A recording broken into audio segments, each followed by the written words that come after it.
Je vous remercie. Permettez-moi tout d'abord de remercier Monsieur le gouverneur de Saint-Louis pour l'accueil très chaleureux qu'il nous a réservé. Profiter aussi de cette occasion qui m'est offerte pour présenter à toutes les autorités administratives ici présentes, mais également à toute la population de Saint-Louis, les sincères condoléances des armées suite au décès de feu Golbert Diagne, qui était, et j'en suis persuadé que vous conviendrez avec moi, un digne fils de Saint-Louis, un grand républicain, et nous prions pour qu'il repose au paradis et que le bon Dieu veille sur la famille qu'il a laissée derrière lui. Pour ce qui concerne ma visite d'aujourd'hui, après celle que j'ai effectuée à Saint-Louis, ça ne fait pas quelques mois, dans le cadre de mes visites de contact avec les unités, elle se déroule dans un contexte tout à fait particulier, dû au fait que le Sénégal, à l'instar de beaucoup d'autres pays dans le monde, est dans une crise sanitaire. Et depuis que nous sommes entrés dans cette crise sanitaire, les armées que j'ai l'honneur de diriger interviennent sur 3 plans. Le premier, il est humanitaire. Et vous êtes au courant que l'armée est actuellement en train de contribuer à la bonne distribution des vivres que les populations reçoivent des autorités de la République. Vous savez aussi que l'armée est très impliquée dans les opérations de riposte à la propagation du coronavirus, en jouant un rôle important dans le respect des mesures exceptionnelles qui sont prises dans le cadre de l'état d'urgence et du couvre-feu. Mais l'armée aussi intervient au plan sécuritaire, comme elle le fait d'ailleurs dans le cadre de sa mission normale, mais les préoccupations sécuritaires sont plus aiguës aujourd'hui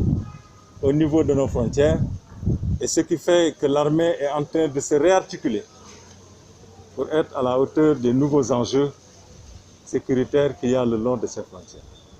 Nous avons donc de nouveaux postes, des postes additionnels de sécurité. Nous avons mobilisé plus de personnel, mais également nous avons renforcé la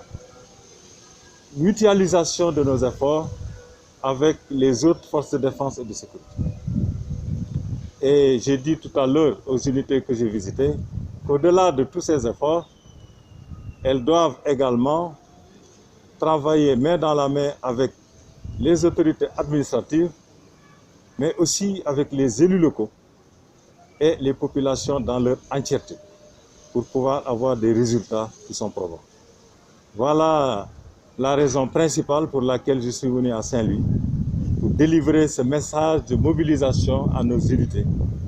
pour qu'elles soient à même de faire la mission au triple plan que la République a voulu lui confier. Justement, mon général, vous étiez ce matin à Rome et à Los Médios pour visiter le dispositif mis en place par l'ancien militaire numéro 2 sur le plan naval et même terrestre. Aujourd'hui, quelle analyse faites-vous de ce dispositif? Ce dispositif, il est très pertinent dans la mesure où il permet d'avoir une surveillance permanente et très efficace de la frontière au niveau des localités que vous venez de citer. Et comme j'ai dit tout à l'heure, c'est certes un dispositif des armées, mais c'est un dispositif qui inclut aussi les autres forces de défense et de sécurité, mais également les autorités locales et les populations. Et ces dispositifs permettent de lutter plus efficacement contre la prolifération des points de passage clandestins.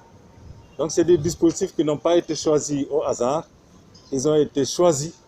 suite à une analyse et une étude très approfondie de la situation le long de la frontière avant d'être mis sur pied. Justement, un dispositif est souvent exécuté par des hommes. Depuis le début de l'apparition du virus, vous avez lancé à son temps un appel à nos hommes pour qu'ils puissent respecter les possibles barrières. Qu'en est-il aujourd'hui de tout cela? Mais cet appel reste d'actualité. Je vais même le réitérer. Parce que, comme vous le savez, même s'il y a des avancées qui sont tangibles au niveau de la riposte, la crise, elle est encore là. Et Dieu seul sait quand est-ce qu'elle va se terminer. Donc aujourd'hui, plus que jamais, les militaires, au même titre que les citoyens sénégalais, doivent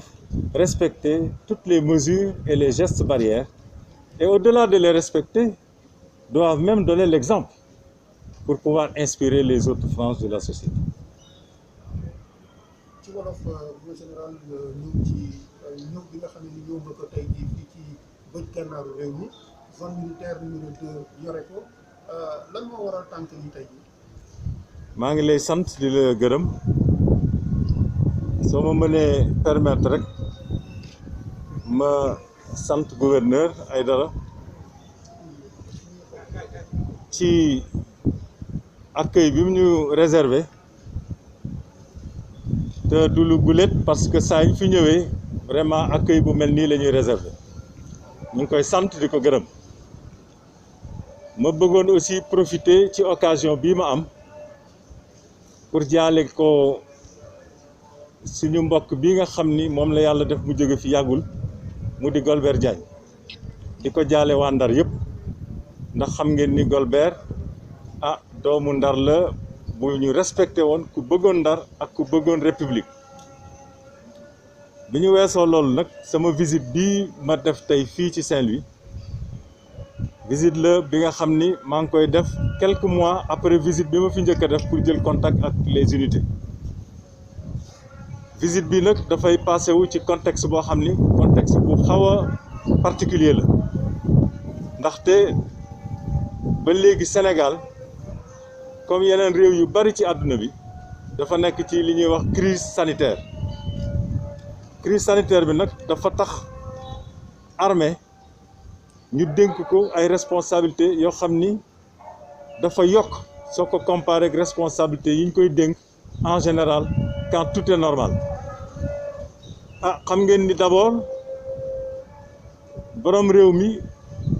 dafa ak état dañoo décider pour jàppale ñi nga xam dañoo néew doole jox leen ay denrées distribution denrées yooyu xam nga dafa laaj organisation logistique boo xam ni dafa diis armée ñu defal ko honneur boole ko ci distribution boobu mu mobiliser ay nit ñu bari ak ay oto yu bari yu armée ci li nga xam ni aussi mooy état d'urgence bi ak couvre-feu bi armée aussi daf ci jouer rôle bu am importance pour mu wóor ko ni nit ñaa ngi respecter mesures yi nga xam ni moom la ñu décider mettre leen en place pendant le couvre-feu ak l'état d'urgence loolu tamit xam ngeen ne armée sur tout le territoire national moo koy def armée aussi moom naka jekk ci frontières yi lay nekk wante bii yoon dañ ko demander mu gën a farlu ci nekkinam ci frontières yi ndax dañoo tëj frontière bi nga xam ni moom lañu seq ak Mauritanie te bañ ko tëjee ba léegi da ngeen a seetlu ne dafa bari ay tentatives ay population yoo xam ni dañuy utiliser li ñuy wax ay passage yoo xam ni ay passage clandestin waaw armée nag bi mu xamee loolu mu ñëw liggéey ak autorité yëpp pour seet fi nga xam ni foofu la mën a créer ay postes yu bees réarticuler wu pour mën a xeex boobu phénomène waaw yaa ngi koy wax sànq ñu ngi ronk ñu ngi Rosso aussi mais ñett yooyu dafa tax pression bi nga xam ni moom la mooy peser ci épaule personnel bi pression boobu dafa yokk armée moom sax pression du problème ci moom mais nag pression bi day laaj mu réarticuler wu d'abord dafa war a gën a ñaax nit ñi ñu gën a góorgóorlu ci liggéey bi parce que liggéey su gënee bari il faut que nit ñi gën a farlu mais aussi dafa laaj armée jox loxo yeneen force de défense et de sécurité yi muy gendarmerie muy police muy douane pour que ñu gën a am doole parce que mbooloo mooy joxe doole mais aussi dafa laaj armée di gën a liggéey ak autorités yi di waxtaan ak ñoom di liggéey ak élus locaux yi di liggéey aussi ak population yi parce que population yi suñ ci jàppul pour que ñu am résultat yoo xam dinañu satisfaire day difficile lool message yooyu nag laa ñëwoon tey jii pour jottali ko suñu mbokk yi nga xam ni ñoo nekkal fii soldats yi di def liggéey bu rafet may profiter aussi di leen féliciter ak di leen encourager pour ñu gën a continuer parce que yàlla rek a xam kañ la crise bi di jeex. ci ndorteewu feebar bi amoon na loo génn kàddu wax na ci wàllu barrière yi nga xam ne ñu war a respecté mais yëpp aussi tamit armée bi ngeen ci war a mën a tënk loolu foo leen ci toll. armée ci société bu ne dafa doon entité boo xam ni waxuñu ne moo ëpp doole yeneen entité yi mais dafa di entité boo xam ni li ñuy xaar ci moom souvent mooy ëpp que li ñuy xaar ci yeneen entité yi situation bu mel nii tamit du exception li ñuy xaar ci armée moo ëpp peut-être li ñuy xaar ci yeneen entité yu bari loolu nag armée dafa war a góorgóorlu ba fañ koy xaar mu nekk fa loolu tax mesure barrière yooyu ngay wax armée moo ci war a jiitu pour que population bi nga xam ni moom moo composé militaires yi ñoom it ñu préserver leen parce que ay nit lañu dañu am ay famille ñu préserver leen mais aussi pour que armée jox exemple yeneen ñi pour ñu mën a inspiré wu ci li armée di def pour mën a def ñoom it li ñuy xaar ci ñoom comme ça réew mi yëpp vraiment mën a génn ci situation bi nga xam ni moom la ñu nekk.